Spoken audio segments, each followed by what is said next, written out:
mah nggak pakai box ini, saya pakai tas kresek gitu ya kan. Yang penting ada alat-alat ya kan. Penting udah saya jalan aja udah. Ini sangat membantu sekali sama keuangan saya ya. Kalau mau bengkel yang resmi, kita harus punya duit banyak kan. Ya iyalah, kan pulang tengah malam. Aduh, takut banget di jalan. Di tengah jalan tuh, ya ampun.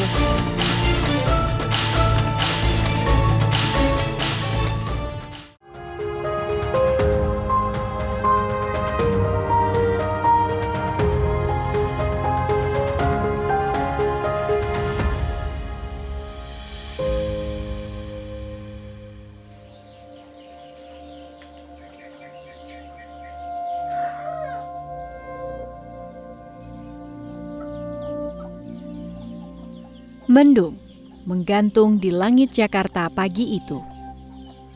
Suasana teduh berbalut dengan dinginnya udara. Maklum, semalam Jakarta habis diguyur hujan.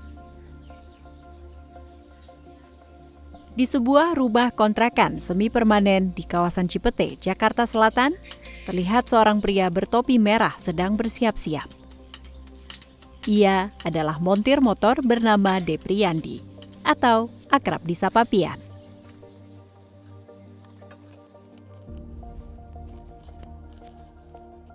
Tapi kalau tubeless yang udah... Bengkel ini berbeda dengan bengkel lainnya. Bengkel Pian ada di atas sebuah sepeda motor bebek keluaran tahun 2005 dan bisa berkeliling kemana saja.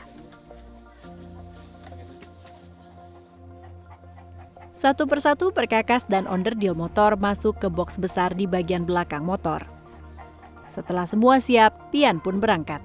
Namun sebelum itu, ia berpamitan dengan sang istri dan buah hatinya yang masih bayi. Maaf ya, Dek. Udah maaf. Salim. Salim, Papa. Ngantuk kok. Salim, Papa.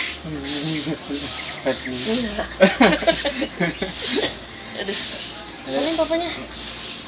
Ngantuk kayak lo.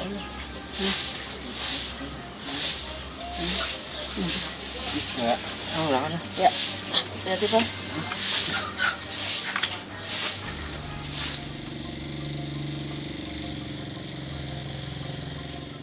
Perlahan ia berjalan menyusuri gang sempit di sekitar rumahnya.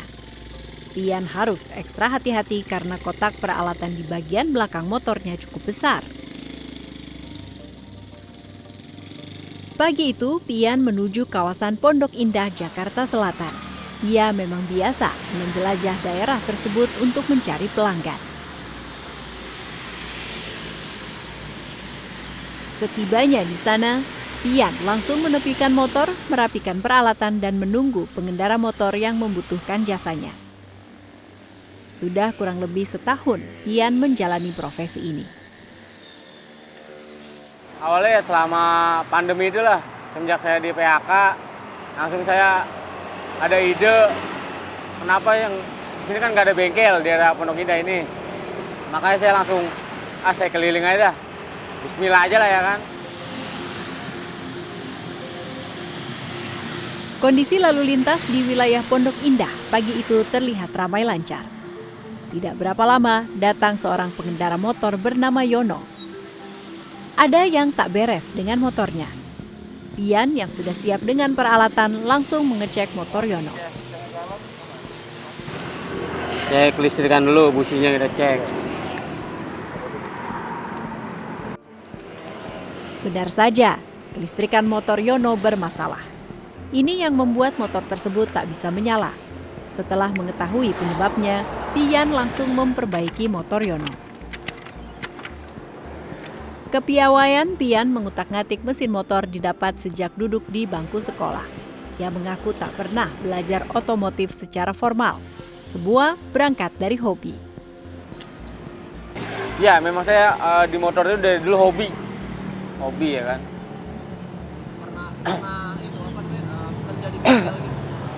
Pernah sih dulu ngikut temen ya, cuman sementara aja. Udah mulai mahir apa namanya iniin motor sejak kapan? Sejak saya taruh lulus sekolah. udah mulai ini. Kayak udah menjiwai lah semuanya. Tak butuh waktu lama bagi Pian untuk memperbaiki motor Yono. Dalam sekejap, motor kembali menyala. Yono pun lega. Ini ternyata cuma busi aja. Businya kenapa? Businya dia nggak udah mulai olinya nggak naik, nggak kena. Oh ini kendur ya? Iya kendor. Oh, jadi Ada kendor, ada ini. mati Ah, gitu ya? listriknya mati. Itu emang servisnya telat atau gimana ya? Apa Ya. udah lama nggak ngecek? Telat. Memang harusnya sudah servis tapi nggak saya nggak sudah servis. Beli kayak gini. Wah terbantu sekali nih dengan adanya bengkel keliling ini. Wah alhamdulillah. Reparasi pun selesai dan Yono kembali melanjutkan perjalanannya. Sementara Pian kembali menunggu pengendara motor yang butuh bantuannya.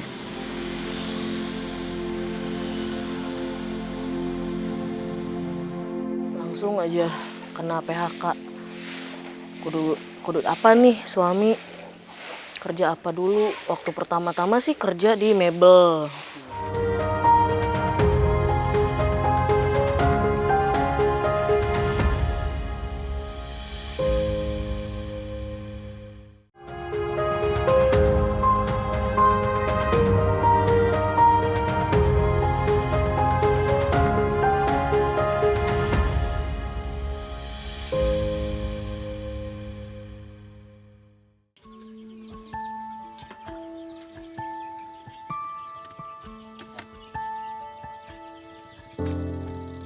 Selain melayani reparasi motor di pinggir jalan, Pian juga menerima reparasi panggilan.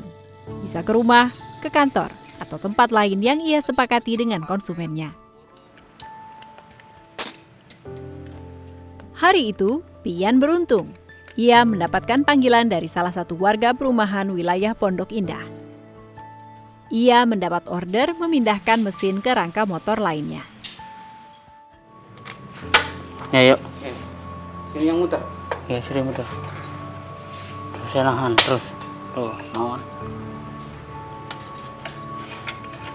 Yang AC-nya nanti pasang lagi. Sebentar.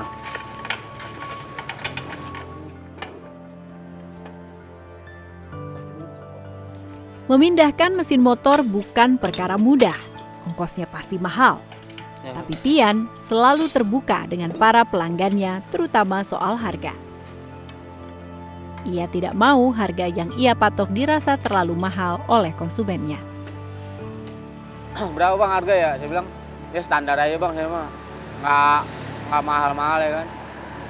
Bongkar mesin mindahin ya paling ya standarnya 50.000 lah ya kan, gitu. Kecuali itu kan mindahin kecuali sampai belah mesin beda lagi harganya gitu. Sampai turun mesin lah, belah semua beda. Oh berarti ketemuan dulu ya ibaratnya? Ketemuan dulu kalau enggak lewat misalnya dapat telepon saya dari orang lain dia paling dia telepon saya gitu. Dalam sehari, Pian bisa menerima order hingga 7 motor. Dari sana, ia bisa membawa pulang uang 100 hingga 500 ribu rupiah. Perlahan, kebutuhan keluarganya terpenuhi. Namun semua itu ia lewati dengan perjuangan yang cukup berat. Istri Pian, Susanti, bercerita ketika pertama kali suaminya memulai usaha bengkel keliling ini. Covid paling parah itu emang langsung aja kena PHK. Kudu apa nih suami? Kerja apa dulu? Waktu pertama-tama sih kerja di mebel. Bikin-bikin kursi, pesanan orang. Itu juga gara-gara Covid sepi juga. Aduh, udah dah tuh pusing 2 bulan. Nganggur di rumah aja. Nerima paling di sini juga, di sini doang. Benerin apa gitu. Udah di sini ya seadanya aja dah. Ya udah terlintas katanya ya udah deh keliling aja gimana kayak caranya.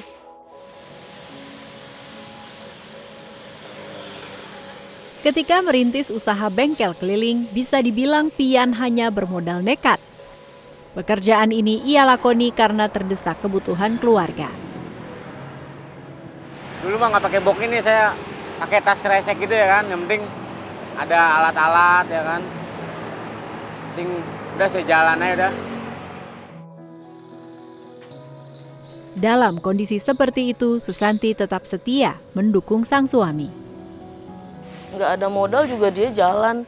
Yang penting dia ada alat buat apa gitu, nambal-nambal ban di jalan nggak ada. Udah aja ganti ban dalam, itu juga ban dalam bekas. Setelah memiliki motor dan bisa berkeliling, Pian tetap bekerja keras. Ia bekerja nyaris tanpa hari libur, siang dan malam. Setiap hari ya. Dari jam berapa sampai jam berapa? Biasanya saya waktu itu jam 10 pagi, kalau sekarang saya habis asar aja sampai malam. Karena kalau malam itu kan, kalau siang dia masih banyak bengkel, bisa di-store ke bengkel. Kalau malam kan nggak ada yang buka. Makanya saya standby itu biasanya habis maghrib lah di sini sampai malam. Malam ini berarti kalau pagi ini khusus hari Minggu. Khusus hari Minggu aja saya. Kayaknya lumayan maksudnya kalau Minggu pagi nih banyak orang pada jalan-jalan gitu. Pada jalan-jalan. Setelah lelah bekerja, Pian pulang. Sebagian dari pendapatannya ia sisihkan untuk melengkapi peralatan bengkelnya agar bisa terus memenuhi permintaan pelanggan.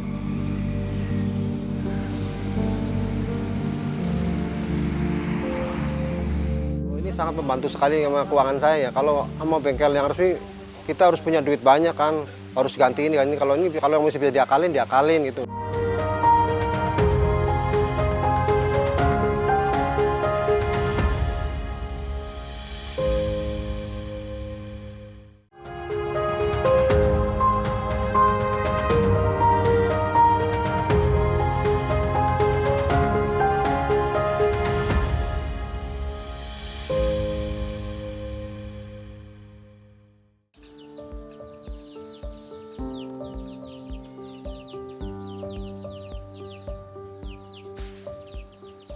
Layaknya orang berwirausaha, rezeki datang tak tentu. Kadang sepi, kadang ramai. Ini juga dialami bengkel keliling Pian. Bahkan terkadang, usaha yang dilakukan tidak sebanding dengan hasil yang didapat. Ini di bengkel keliling ini saya 2 hari berturut-turut. Nggak ada, dapat doang paling buat orang ompa doang ya kan. Ya 5.000. Ya tetap saya jabanin sampai malam ya kan. Terus nggak dapet tuh 2 hari berturut-turut. Alhamdulillah bini saya itu orang enak ya kan, nggak suka gimana gitu. Nggak dapet uang ya udahlah. Sabar ya kan. Istri Pian, Susanti, paham betul kendala yang dialami suaminya. Jika pulang tanpa hasil, Susanti tetap membesarkan hati Pian. Dalam keadaan sulit sekalipun, ia bersyukur suaminya tak kenal putus asa. Ya jalan aja sih. Udah dah, gue yang penting buat susu anak gue gitu. Buat nanti beli beras gitu, buat beli makan gitu aja udah. Udah jalan aja gue gitu daripada gue di rumah katanya gitu. Niat itu Pian jalani dengan tulus, meski ada segudang risiko di depannya. Namun keinginan untuk memenuhi kebutuhan istri dan anaknya tak membuat Pian gentar. Ia bercerita suatu hari pernah berhadapan dengan preman ketika sedang bekerja. Mungkin preman atau suruhan dari sejenis ya, nggak tahu lah kita ya kan, walau alam ya kan. Nah awalnya kayak gimana? Tiba-tiba disamperin gitu aja? Samperin saya. Tiba-tiba samperin ya kan. Ya mungkin ada saingan saya atau apa, saya juga nggak tahu ya kan. Biasa lah itu mah. Iya.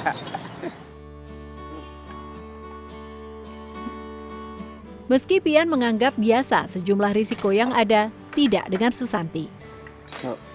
Sebagai istri, ia kerap khawatir dengan keselamatan suaminya. Terlebih hampir setiap hari Pian pulang ke rumah saat dini hari. Ya iyalah, kan pulang tengah malam. Aduh, takut banget di jalan. Di tengah jalan tuh ya ampun. Takutnya dijegat orang, apa dijarah barang-barangnya kan nggak mikir begitu dah.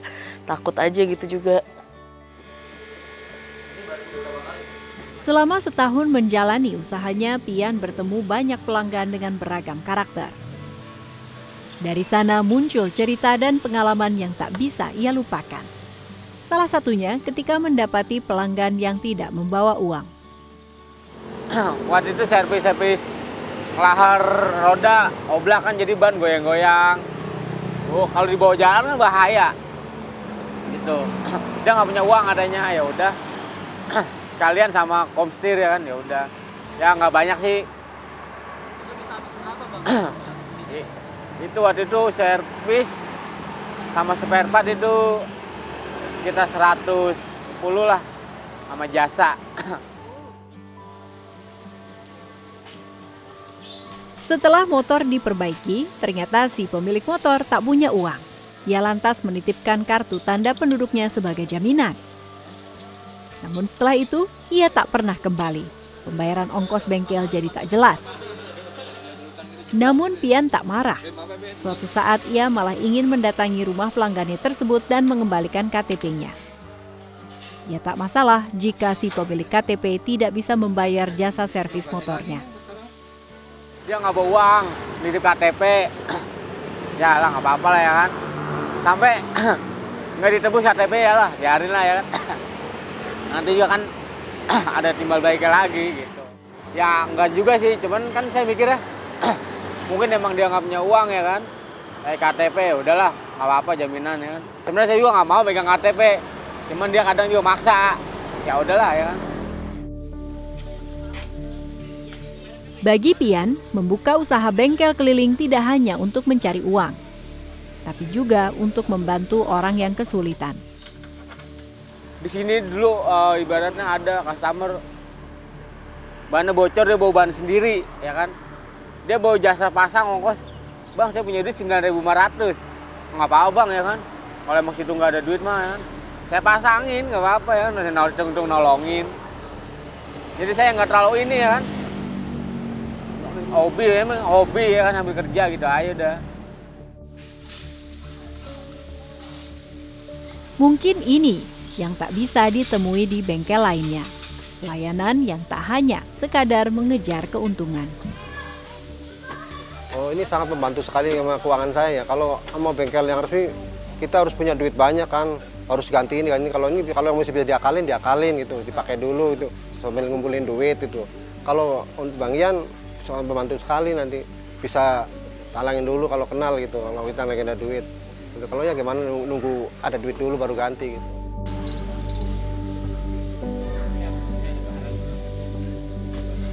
Punya modal, saya pengen buka di rumah sendiri.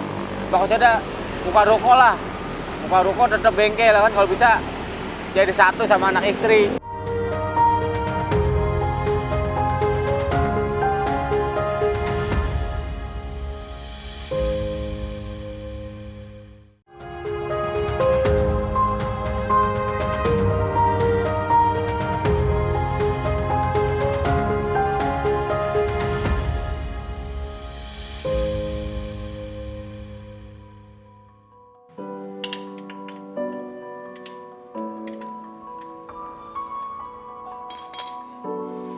Meski terhitung profesi yang berat, namun Pian sangat mencintai pekerjaan ini.